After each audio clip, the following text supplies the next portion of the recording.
Since 1990, Chris Jericho has been one of the most dynamic personalities and enduring athletes in professional wrestling history. Over the course of his career, Jericho has been able to reinvent himself time and again, each time with degrees of success. One of these outstanding evolutions of character also brought about one of the greatest moments in the history of Monday Night Raw, when the clock struck zero to debut the wrestler of the new millennium, Y2J.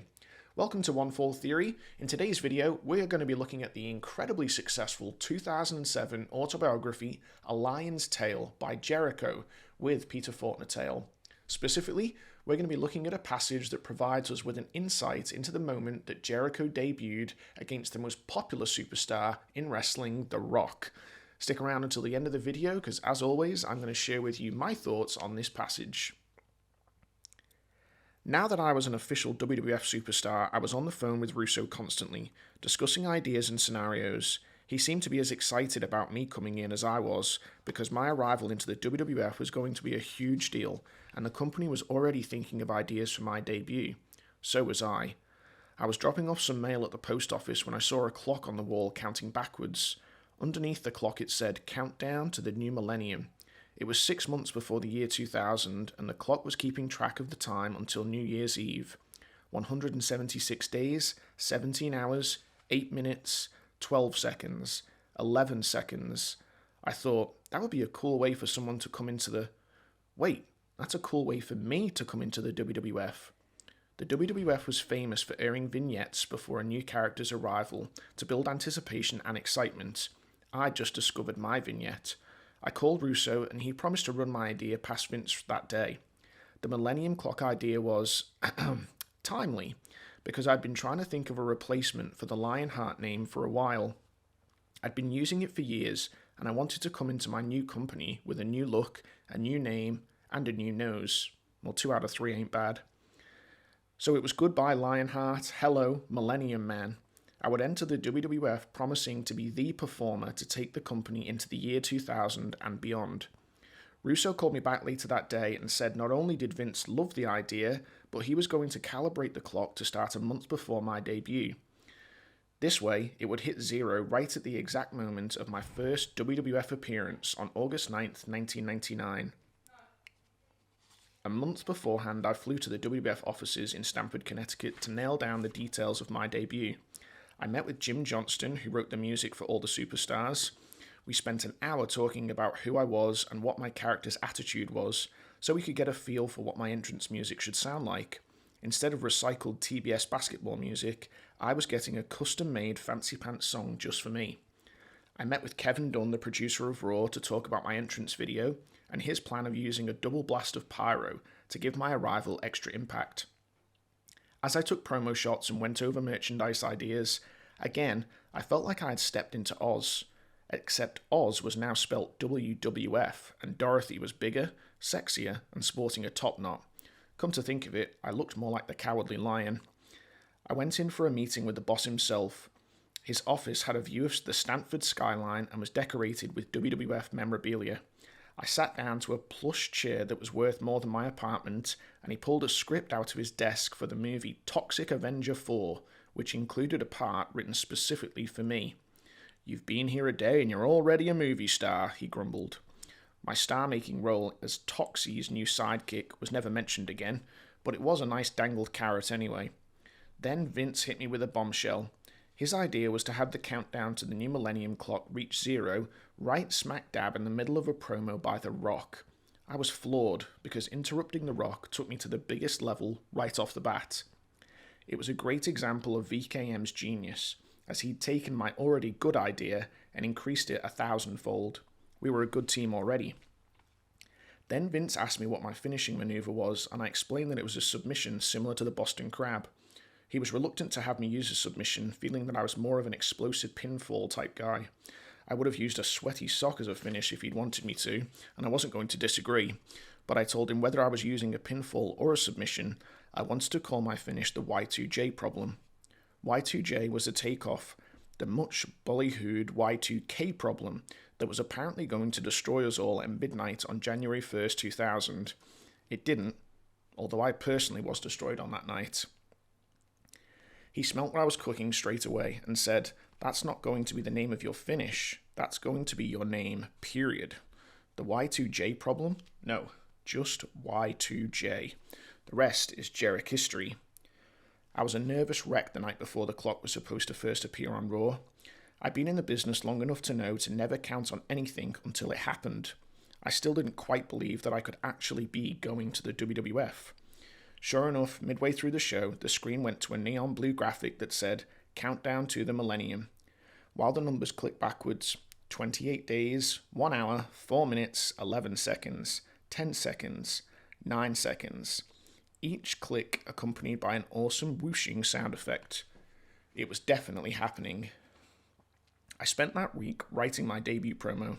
In WCW, I'd done a lot of my promos improv, but with this one, I wanted to get everything just right beforehand. This was a different world, and there would be no onto gleba gluten globins allowed here. I had a few ideas about what I wanted to say, and when I put pen to paper, the whole thing flowed out of me within 10 minutes. I was going to talk about how complacent the WWF had become, and how they were in need of a new saviour to carry them into the new millennium. That saviour was their role model. Their saviour was the Ayatollah of rock and roller. The saviour was Chris Jericho. I flew into Detroit the night before my debut in Chicago to observe the WWF behemoth at work. They were filming Sunday Night Heat, the show for MTV, and I watched the whole production from the gorilla position, the brain centre of the operation where Vince and his crew called the shots. It was such a change from WCW, where there was no gorilla position, no giraffe position, no nothing. Just an empty hallway and a curtain.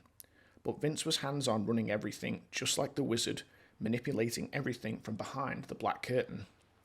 The only thing that bothered me about joining the WWF was some of the provocative angles the company was doing, like when the world's strongest man, Mark Henry, received oral pleasure from a transvestite. I thought that stuff had no place in wrestling, and I tried to get veto power in my contract if I was ever asked to participate in an angle I felt to be questionable. Vince gave me his word that if I was ever asked to do something I felt awkward about, all I had to do was say no.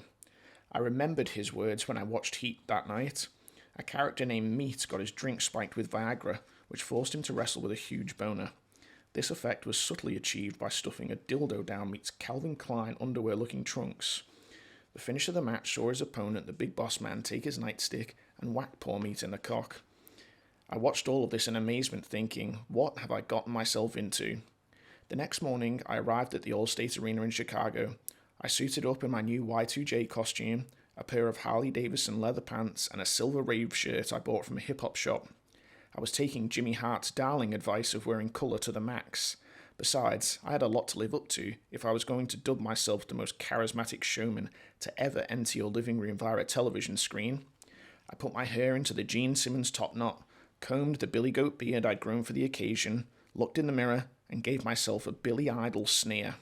Y2J had arrived, mother truckers.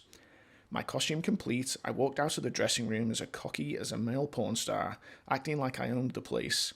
I ran into Vince, who was getting a cup of coffee in catering.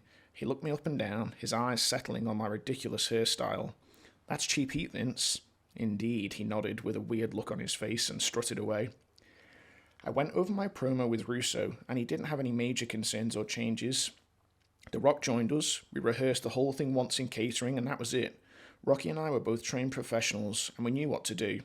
As a heel, I had some choice insults for him, and as the babyface, he had some tremendous comebacks for me. If everything went the way it was supposed to, it was going to be a classic moment. I rehearsed my in-ring entrance in the empty arena, and when I saw my new entrance video and heard my new music, I was in awe. The video was a montage of lights and cars speeding down the city street at night, combined into a sleek and sexy package, just like me.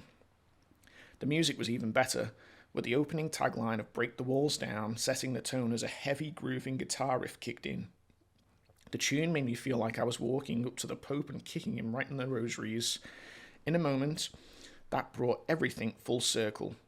I ran into Jesse the Body Ventura backstage, except he was now Jesse the Governor Ventura, the head of the state of Minnesota, and he was promoting his one-time only return to the WWF for the upcoming SummerSlam pay-per-view. I went up to him and said, "Jesse, I don't know if you remember me, but I met you in Winnipeg at a hockey tournament you played in with my dad.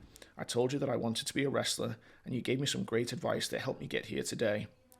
I don't know if I expected him to jump up and down or pat me on the back or give me the keys to Brooklyn Park, but he really didn't give me much of a reaction at all. He actually kind of jobbed me out, saying, "Good for you, kid, another Jesse success story," before walking away with a cigar clenched between his teeth. My grandma was right. The day changed tonight, and before I knew it, it was showtime.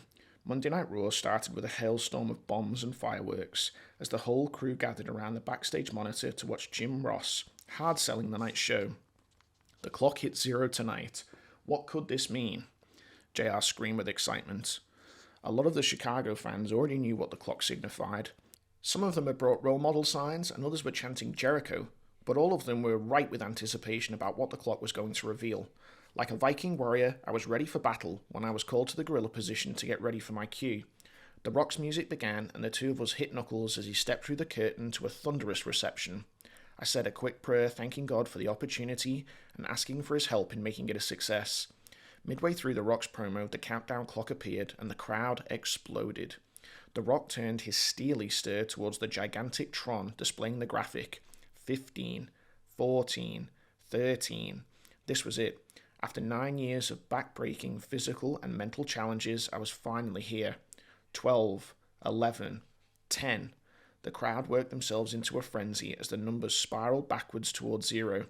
8, 7. Everything I had done to get here and all of the accolades I'd amassed meant absolutely nothing in that moment. Nobody cared that I had the best match of the Super J Cup in Japan, or that I had won Match of the Year in Mexico. Either I could cut it in the big leagues, or I couldn't. I'd have one chance to show what I could do with my promo, and one chance only. 6, 5. But one chance was all I was going to need, because this sucker was getting knocked out of the park all the way out to Chicago and back to Winnipeg. 4. My career and my 28 years flashed before my eyes. 3. My dad was going to be so proud. 2. My mum was going to be so proud. She'd get to watch me on TV tonight, and I loved her so much. 1. The pyro went off with double force, and I walked through the curtain straight into my dream come true. Okay, so I absolutely love how this book was written. I do think that sometimes with the WWE autobiographies, there's a really strong sense of ghostwriting, but as you read this, you really get the sense that Jericho is telling you that story, which is fantastic. So I highly recommend it if you haven't read it before. It is a fantastic read. I also think through this passage, it's really, really interesting to see just how involved Vince Russo still is at this stage in the Attitude Era in terms of working with the talent and that direct line of communication. August 1999, we're obviously not far away from SmackDown coming into existence, and that was what really pushed Russo out the door. He leaves in the face of that increased workload. So seeing how involved he was in Jericho's debut here and his character development was really, really interesting and really amazing, I suppose, to see that level of investment. I've also been hearing recently and seeing a lot of criticism of Jericho's current run with AEW, and really the most widely suggested solution for that is that Jericho take time away. This is quite fascinating to me because it's something that historically Jericho has done really, really well. This is a good example of it. He never seemed to be afraid to go away or even pursue other interests in the pursuit of reinventing himself and coming back having successfully evolved some aspect of his personality or a character. And I think this transition from Lionheart to Y2J is probably the most memorable of Chris's long career. So, with all that said, I would love to hear from you. I would want to know what your first iteration of Jericho was. Let me know in the comments. I'd also love to know what your favourite version of Chris Jericho was.